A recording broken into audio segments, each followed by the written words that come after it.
Welcome to the Shabbat Channel, a taste of CSAIR in your inbox.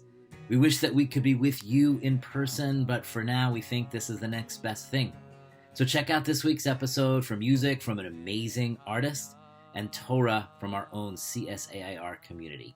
For now, you'll have to supply the Kiddush. Shabbat Shalom.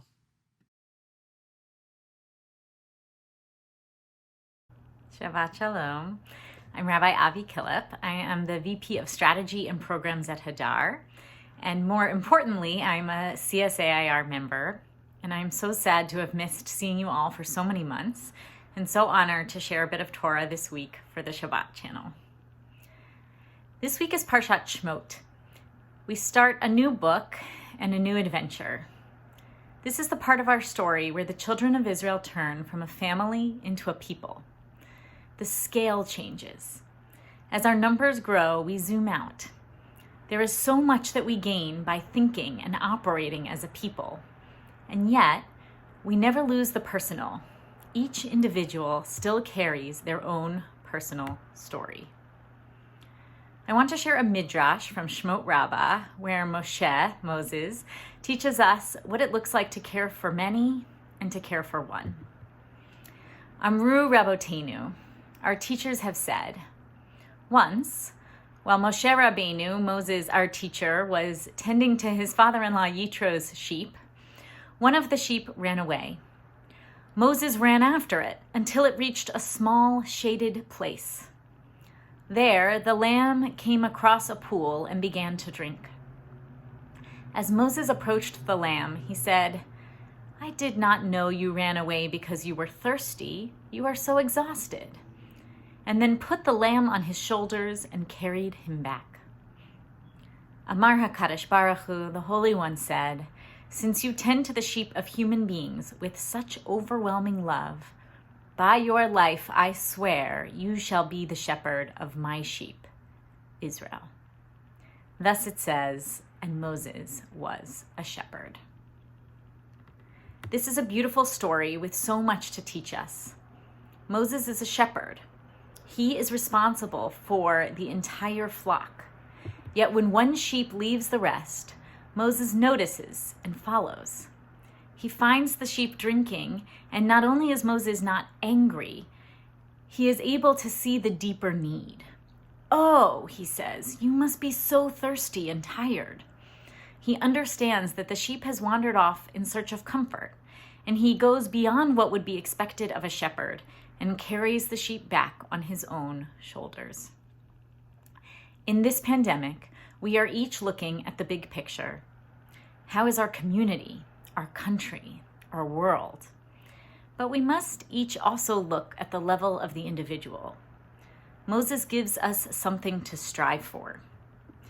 If you see a person behaving differently, even problematically, look deeply until you understand the real need, and then see what you can do to support them. It is this compassion and care for the individual that God notices in Moses, and it is what drives God to choose Moses as the leader for God's people. We are all in need of shepherds who can care for us as a population and as individuals. We need compassionate leaders, and we need to be compassionate leaders. This Shabbat, let us ask how we might provide care to someone. We are all thirsty and tired. How can we support each other? Shabbat Shalom.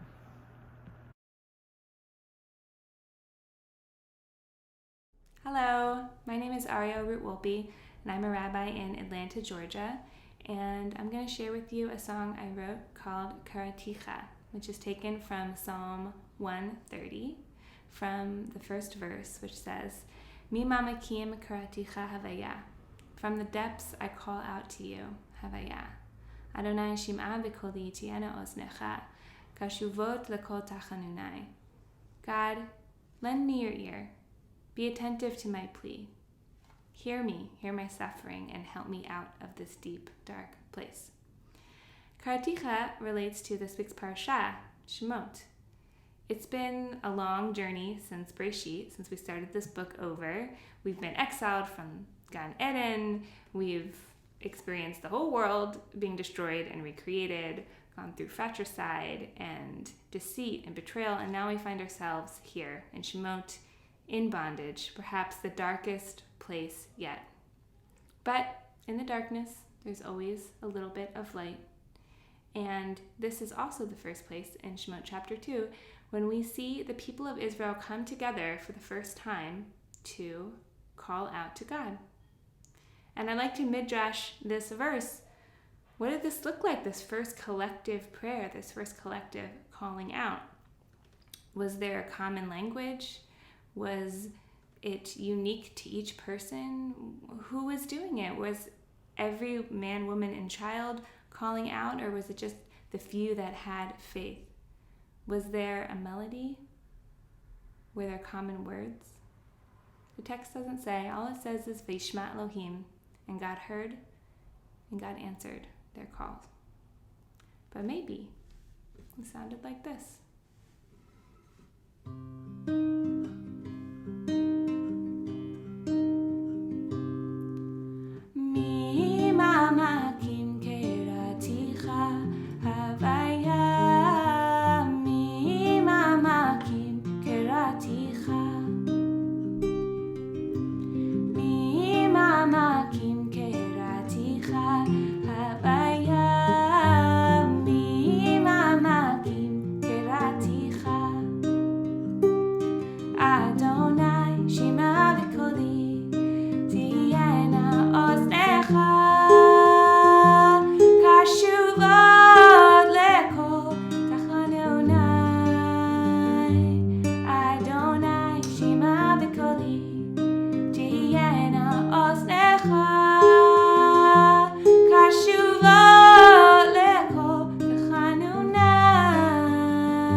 May you all have the strength to call out from whatever depth, whatever narrow place you find yourself in this new year.